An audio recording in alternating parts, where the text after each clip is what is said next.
Hey everyone, this is Zach, broker owner of Zach Taylor. Today we are on the Zach Taylor podcast. I'm joined here by Cameron Corlew. Again. Yes. So today we are covering lead generating for real estate agents. So that's the number one question we get all the time is how do I get more leads?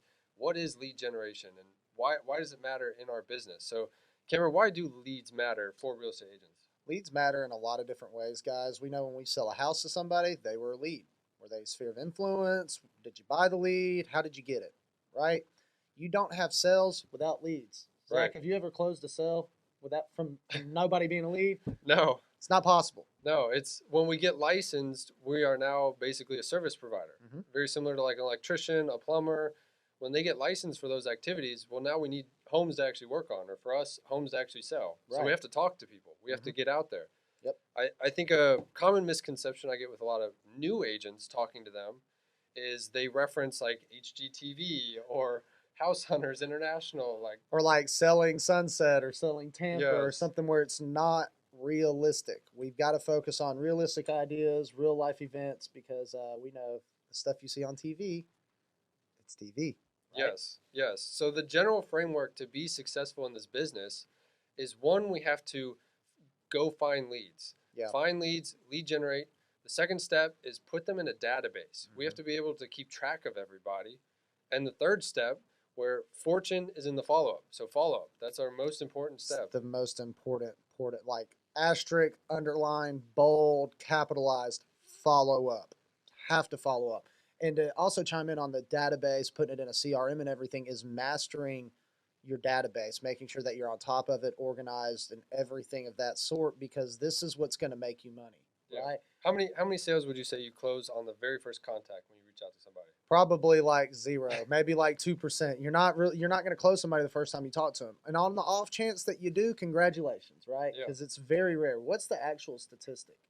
So with follow up, and this is actually pretty crazy, but I'm gonna read through this. 48% of salespeople never follow up with a prospect. Almost half don't follow up. Wow. 25% of salespeople make a second contact and follow up. So 3/4 of people don't even follow up a second time. Yes. Wow. And 12% of salespeople only make 3 contacts and stop. So if you're following up with somebody more than 3 times, you're already doing better than 90% of people. Wow. And that also goes back to the 80/20 rule, right? Mm-hmm. Yep. It's big. So, if you're following up with somebody 4, 5, 6, 7, 8 times, you're already in the top 10%. So you know, like, hey, this is what I have to do, right? So Yep. like how many times do you actually have to make contact with somebody before you start getting in that range of actually converting that person into a sale? Well, and that's you're kind of reading my mind. So this next section is saying 2% of sales are made on the first contact. Which Right. Wow. You got it exactly right. Yeah. 3% of sales are made on the second contact. 5% of sales are made on the third contact. 10% on the fourth. 80% of sales are made on the 5th to 12th contact. Whoa. And this is real. This isn't just like we're pulling these numbers out of no. I mean, these are actual studies done by people who study salespeople, guys. It's so important to follow up. You're going to get people that are going to tell you no. They're going to slam a door in your face. They're going to hang up the phone. Here's what you have to remember as a salesperson. I would bet every dime in my bank account right now, you call that person back the next week, there's a good chance they're not even going to remember you or remember hanging up on you or anything like that. Yeah. People have lives outside of you trying to sell them, right? Yeah. Well, Something could have happened. I think too, what really shifted my business early on is realizing I got to make 5 to 12 contacts, and I don't want to be that pest that is calling every week saying, "Hey, are you ready to buy or sell?" Right. So the framework shift that I made mentally was provide value and relationships over transactions. Yeah. More if I focus on let's do life with people. Let's actually show interest in their personal lives. How's the family doing? Like let's hang out together. Like Yeah. focus on those relationships just versus just every week. Hey, do you want to buy or sell? It's also getting more at bats too. I think was one thing Mhm. that you had talked about is getting in front of more people. But then that also reverts back to like Cameron. I got in front of 20 people today. Cool, you made 20 friends. Now you need to, Yep. hey, let's grab dinner. Let's grab coffee. When's a good time for me to come by, check in on the family, or when can y'all come hang out? This business is driven on your relationship with your clients, right? Most people know like what 5 to 7 realtors or something like that. Like Yep. we everybody, every one of my clients knows other realtors. I'm not the only realtor that they know, but what makes me different, right? What makes you different? We sit down, we spend time with them, we call and check in on them. If we see something on Facebook, Instagram that's like life altering, hey, are you okay? And it's not all real estate related, right? Mm-hmm. We've got to focus on learning more about them, keeping up with them. It's genuinely you're keeping up with the Joneses right now. Right. And so that also goes back in and ties into your CRM, making sure you keep good notes on your leads, staying on top of things. And then that kind of goes into the next point of, yeah, so we're covering a lot of why we should follow up with people and how to set ourselves apart. Is really we have to get to that 5th to 12th contact to separate ourselves. Yep. But getting back to step 1, which is finding the leads, I think it'd be cool to kind of break down just the typical lead, kind of the lead profile, what we're looking for, kind of get our ideas going. And so I pulled up a study from the National Association of Realtors that did a profile of home buyers and sellers. And I'm just going to read some stats here from you. it'll be quite shocking, I promise. So first-time home buyers made up 31% of all home buyers, a third, are all first-time home buyers. So if we're thinking about that, hey, how do we lead generate? Well, maybe we start gearing value-based content towards first-time home buyers. Yeah. The next stat, typical buyer was 47 years old. Wow. Yeah. So if we're looking for buyers and we're hanging out at like a college campus, that's not really our ideal people. Let's see. 62% of recent buyers were married couples. So that's a big thing to keep in mind, guys, especially when you're advertising, making sure that you're advertising to couples, not single individuals. 18% of recent buyers were veterans. Nice. So if we gear things towards giving back to veterans, getting plugged into those communities. There's a lot of groups that are focused on veterans too. Let's see. Characteristics of home buying and professionals. So let's see. 88% of buyers recently purchased their home through a real estate agent or broker. That's pretty much 9 out of 10 people, so almost 90%. So people are using agents. We just got to get in front of people. Mm-hmm. Having an agent to help them find the right home was what buyers wanted most when choosing an agent. 40% of buyers used an agent that was referred to them by a friend, neighbor, or relative. So that's big to stay on top of your sphere of influence. You want to know a crazier stat? Oh, what? Close to 90% of buyers would reuse their same agent, but 13% actually do. And why is that, you think? The number one reason they don't use the same agent, they can't even remember their name.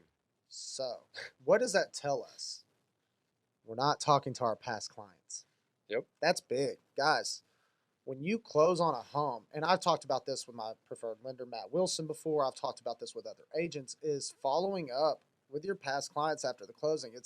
You don't just close and move on. Like for me, I text or call 30 days after, check in. Hey, how was moving in? Everything went good? Did you get everything set up?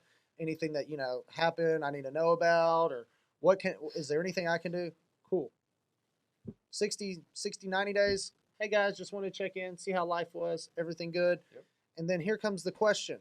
Guys, you know anybody looking to buy or sell? Exactly. Asking for the referral. How many agents do you think actually ask for a referral? There's actually not a statistic on that, I don't think, out there. So if I had to guess, probably 1 out of every 10 agents is actually asking for a referral. Because it's funny, when I'm talking to new agents or even existing agents, it's, are you asking for referrals? Guess what they usually tell me? How do I ask for the referral? Well, you just ask. Yep. It's just simple. When you go show a house, you ask them, hey, do you want to make an offer on it? Mm-hmm. You ask the question. It's that simple. And that's the biggest thing we see with talking to experienced agents, talking to high producers.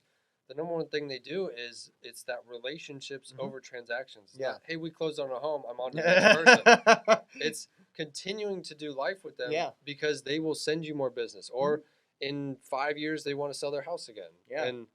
And so that kind of gets into sellers. Yeah. If we are starting to brainstorm of how do we get leads, the typical home seller was 56 years old. Let's see. Right here, home selling and real estate professionals. 67% of sellers found their agent through a referral from a friend, neighbor, or relative. 2 out of 3, guys. Friend, neighbor, or relative. So we got to become that friend, neighbor, or relative, or somehow get in their circle. Yeah. How do we do that? 77% of recent sellers contacted only one agent before finding the right agent they worked with. So what's that telling us? They're not interviewing multiple agents; they're interviewing one. So you have to be that one. We got to get in front of them first. Right, and it's not just first. We have to make that connection with them first, right? Because it shows 23% of sellers do interview other agents, right? So there's still a percentage out there that is. Mm-hmm. So it's not just being the first one; it's also being the one that connects with them on an intimate level, right? You're getting to know them. You're not just getting to know a situation and how to sell their house, right? We know how to sell the house. It's not rocket science, right? Yeah. It's just getting to know them, their situation, and how we can best help them. So the next question arises, what are some different ways of generating leads? Because we keep talking about leads and people are like, great guys, we like the fact that we need leads. How do we get those leads? Well, that's going to start this next little portion. Yes. So the main focus when I first got started was I know I got to put everybody in my database because on average about 10% of people move every single year. And so when an agent is struggling and coming to us, the first thing we can do is see a big correlation between the size of their database and how many deals they're doing. Yeah. If we have 100 people in there, we might have 10 opportunities every year. If we have 1,000 people, there might be 100 opportunities. And even those 1,000 people, they probably know one other person. At least. So that there's 100 opportunities in there. And for leads, I think the most important, obviously, with going back to, I think it was 67% of people ask for a referral from a friend, family, or relative. Well, I think your sphere of influence is number one. That's going to be the biggest thing, guys. Like for me, with what I do, I spend 2.5, 3 hours a day calling my sphere of influence. And people are like, you're going to call the same people over and over and over again. Yep, absolutely. I'm going to call my friends. I'm going to talk to them every single day. Why is this so important? One, I'm staying on top of my database. Two, my friends aren't going to take every single call when I call them. If I could talk to five of my friends a day, that may generate me 1 referral, 2 referrals a week, right? Because you're talking to 5. Let's say you do it 7 days a week, because that's how I go. That's 35 people I'm talking to a week. I'm going to get at least 1 referral or somebody looking to do something. Yeah. You know, and that's just your sphere of influence, right? So once you kind of get it down pat of like, okay, here's my sphere of influence, here's my direct database of what I'm using, what do I then do to generate more leads? And so there's a few different methods, and I know Zach built his business this way. Mine was built a little differently, but Zach explained, like, why is door knocking one of the most powerful ways of building a business? Well, when I first got started in real estate, I moved to a brand new state. Yeah. I didn't have any friends there, no family, and I was like, I don't have a marketing budget. Yeah. But what's the cheapest thing I could do? And door knocking was free. Like, that's my client base is people with homes. So how do I get from them? I just go knock on the door. Yeah. And then what does it look like when you knock on their door? Because that's going to be the next question. It's like, okay, cool. I go knock on the door. What happens next? Right. So I know for you, you were like, I didn't really have much of a script. Right. I just asked them, you want to sell your home? Right. That's what it started with, because you mentioned earlier, it's just getting those at bats. Yeah. And I think we try things, or we give up too quick, or we're just not taking enough massive action. Right. So if I knock on 2 doors a day, I'm not going to have any success with that. No. But I set myself a goal of 100 a day. Yeah. And I said everything wrong. My first thing I said when I first started door knocking was, do you want to sell your house? Yeah. And 99% of people said no. But there was 1 out of 100 that would say, hey, maybe 6 months from now, a year from now, and I'd get their email. But then I got better and better. Yeah. But it was just about having those at-bats and talking to more people, because every day I knew I got a fresh 100. Yeah. No matter how I messed up, didn't follow up with people. And I think that's where we get in our way so much with leads, is we're like, well, I don't know what to say, or I don't know what to do, or like, it's just having those at-bats trial over and and error. over. It's trial and error, which fortunately I didn't start in real estate. So I got some different sales experience prior to getting into real estate, which I still bring to this day is when I sold insurance. And the biggest teacher for me was just screwing up, getting in front of people, messing up, because my very first cold call to a decision maker when I sold insurance was, hey, my name's Cameron. I sell Aflac. Do y'all want to buy some? Yeah. You're going to get told no, but that was the first no I had ever gotten. And that's what's gotten me to where I'm at today, is getting those at bats, learning those lessons. And it's also taught us so many different ways of generating leads. So we've got our sphere of influence. We got door knocking, which rolls into cold calling geo leads. Yep. How can that be more of a benefit to somebody versus door knocking? Do you think you can make more calls in a less amount of time, or Yeah, you can. which? Yeah, so with cold calling, like I know you brought up like Red X, there's Vulcan 7, there's Yeah. all these different services that you can sign up to get phone numbers from different areas and stuff like that. Mhm. So you can knock out a lot more contacts cold calling. I appreciated the face to face because I Yeah. felt like I was better doing that. But some people do really really well with the cold calling. Yeah.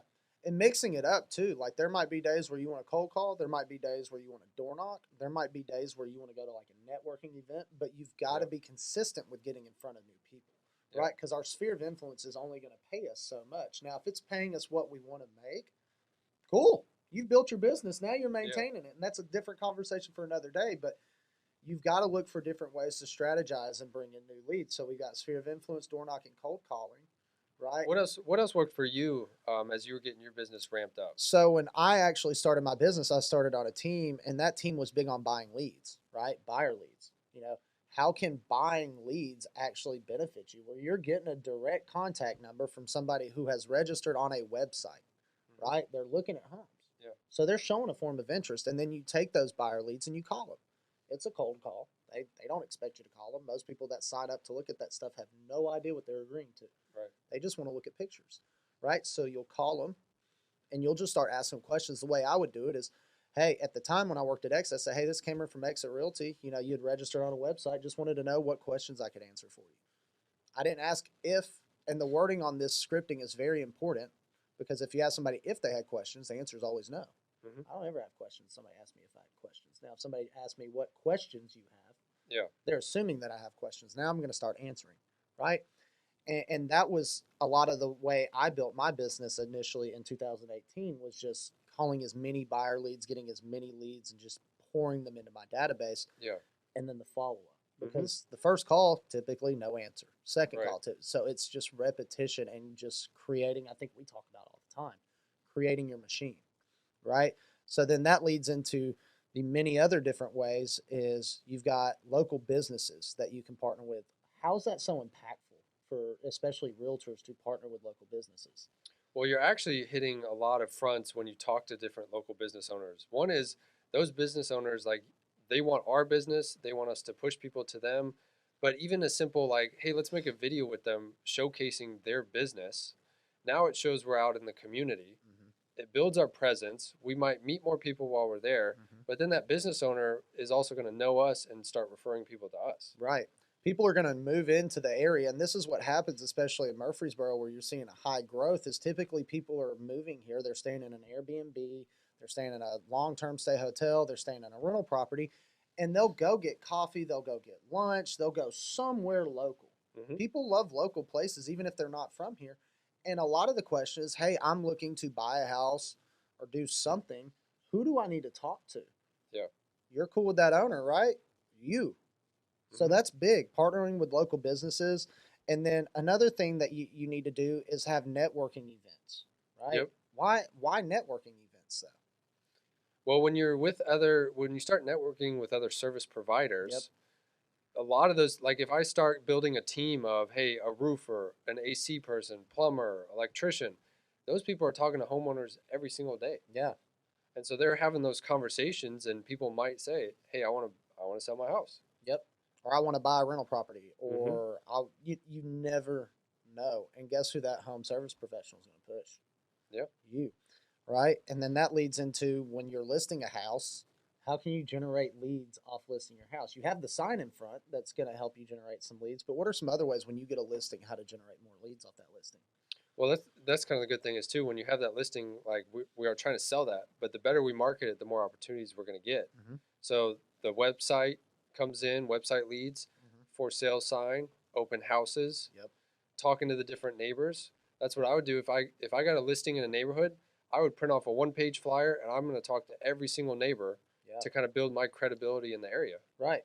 So I'm having all those touch points. If it's a 100-person neighborhood, every single person's going to hear from me. Yeah. Or they're going to get some form of marketing material from you as well. Mhm. That's the big thing is you said it earlier, value, leaving something of value. Right. Like, hey, I got this house under contract in 48 hours. We had 25 offers on it. We had 5 cash, no contingencies, all over asking price. Mhm. Ask me how I was able to do it. That's how I was creating those 5 to 12 contacts before you get the next sale. Is first one, I'm talking to all the neighbors. Hey, I got a listing. Yeah. Second one, come to the open house. Third one, it's pending. Yeah. Fourth one, it just sold. Yep. Like, so I'm almost there to get that next listing. Yeah. And it's just pushing. And then another idea that I've even talked about with Zach is when you live in a home, typically most people live in a neighborhood, right? Mm-hmm. What are you doing to talk to your neighbors? Yeah. That's big, right? Mm-hmm. When you live in a residential area, think of how many people own that home within that neighborhood, right? Now, you're obviously going to have to factor in price point, all those things. Is it a high rental area? Is it a high primary residence area? But find that statistic and then find the people that own their homes and live there locally if you're trying to generate seller leads and have like a neighborhood get together at your house. Yep. And that's big. And not just doing it once, not doing it twice, doing it consistently whether you're doing it biannually or just annually. I know some people that do it quarterly, but hosting those get togethers and I mean, just being that friend, Yeah. barbecue, whatever it is to just get people over at your house for a few hours and just, socialize with them. Yeah. Don't push the fact that you're a realtor on it. Right. You might mention like, yeah, I'm a realtor. Or people are going to naturally ask you those questions once they learn that. But what you want to learn is who they are, what got them to where they're at today, and the plans for the future. Some people may want to stay put. Yeah. But here's the thing. They may want to stay put, but you become their best friend, and everybody they know is going to know about you. That's what I was brainstorming with another agent, and she's like, Zach, I hate door knocking. And 99% of people do. But Yeah. I said, okay, what do you like to do? And she was like, well, I love to paint. And she has so many people in her own neighborhood. She said there was over 100 homes. Wow. And I was like, well, have you ever done painting with a twist? And she's like, I love it. So I said, throw one for the neighborhood. Like you said, once a quarter or once a month, whatever. Throw those events that you enjoy. Yeah. It's more focused on that, not buying or selling. But now the whole community rallies behind you, and it's creating a process called farming. It's basically locating a neighborhood that you want to dominate and creating those events or creating that follow-up for that neighborhood. Yeah. And that's big for your business too, because then you become a person of interest. And when you're a person of interest, there's no more prospecting. Right. It's people are calling you. Now, granted, on the front end, you're prospecting and generating leads, but it doesn't even come across that way because you're doing something that you love. And that's the part of all of this is that real estate's supposed to be you're doing your passion. This is your dream life. And so we have to find ways to create that. 99% of people don't like door knocking or cold calling. So what do we have to do? What's another way, Zach, that we could do something, whether it's online or in person? Well, there's the traditional for sale by owners where you can even you can go to Zillow and there's a list of them for free. You don't have to pay anything. Nope. You can see all these homes that are listed from owners have their hand up raised. They want to sell. So that's an option. Another one is, of course, expired listings. Yep. But in such a hot market right now, maybe we go back 2-3 years using the service providers like RedX or Vulcan 7 or something. Go back 2-3 years, contact those people, and see what happened. See what happens. And that's the big thing. And then, guys, one final way that I think generating leads is kind of a lot of people don't do, and a lot of people don't do it consistently, is like the online raffles or online giveaways. Guys, we're a local town. Murfreesboro is growing rapidly, right? Everybody loves local. We have MTSU, so you got football, basketball, baseball, soccer, tennis. I mean, there's so many different events that people go and watch, right? So do like an online giveaway with like football tickets or basketball tickets. I mean, spend $15-$30, get 2. Have people, tag people. So you're adding new people to your database for like a weekly email or call and follow up. Or you could do, like the Nashville Sounds or the Predators if you really wanted to spend a little extra money and do like a big raffle or giveaway. But guys, try to utilize your social media, try to grow your sphere of influence, because that's going to be the biggest thing for your business. We need leads. Without leads, you don't have a business. Every business has leads. Even Zillow, the people that sell leads, have leads. Well, even like you're saying, with the raffles, and I know you were talking about local business owners. I think a lot of that ties into starting to use video. Yeah. And you got to get comfortable on video. Like that's what we're doing right now. But if a picture says 1,000 words or 1,000,000 words, like what does a video say? Right. And so if we do some of those like raffles with a short little grab your phone, like, hey, I'm running a raffle for this. Like, comment below if you're interested. Right. You're getting leads. You're getting so many leads, guys, and those aren't just leads that are going to pay you right now. Those are leads that are going to pay you 20 years from now, because people are going to remember, guys, I bought my home from Cameron. He did this online raffle. We got some sweet Predator tickets, front row on the glass.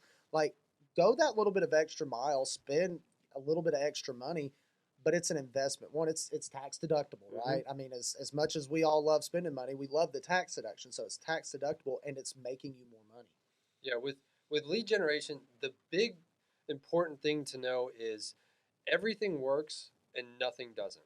Yep. So the main thing we need to focus on is actually taking that first step, starting to contact people, and then just amplifying it. So again, having those at bats, because if we're like, hey, I talked to one person today, like, well, we talked to one.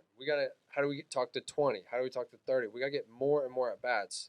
So I think to kind of tie it together, to help those at different stages, I would think getting started to go from 0 to 5, I really think if we focus our sphere of influence first. And, go ahead. I was going to say, that's where I always start with people when we start your business. Like, where do we start your sphere of influence? People that already know, like, and trust you. So that 0 to 5, and what we tell agents, and I've taught a lot of agents this, is creating a top 50 list. Create 50 people, write down on a piece of paper the 50 people in your life and in your area that are like your friends, your neighbors, people that you can follow up with once a month. Because if we have 50 people, 10% are going to move every year. Right. So that's 5 opportunities. And guys, you can find this in your phone. Like, this is like literally, people are like, where do I find that? Go to your contacts list on your phone. I have over 450 people in my contacts list on my phone. So that's already 45 opportunities I have. Right. And it's create that list and then start talking to them. And when I moved to Florida, because I hear this objection too, is, well, I don't know anybody. Well, when I moved to Florida, I didn't know anybody either. I had 0 on this list, but I knew 10% of people move. So let me get to the first 5 deals. So what I did first was, my very first deal came from Goodwill. Yeah.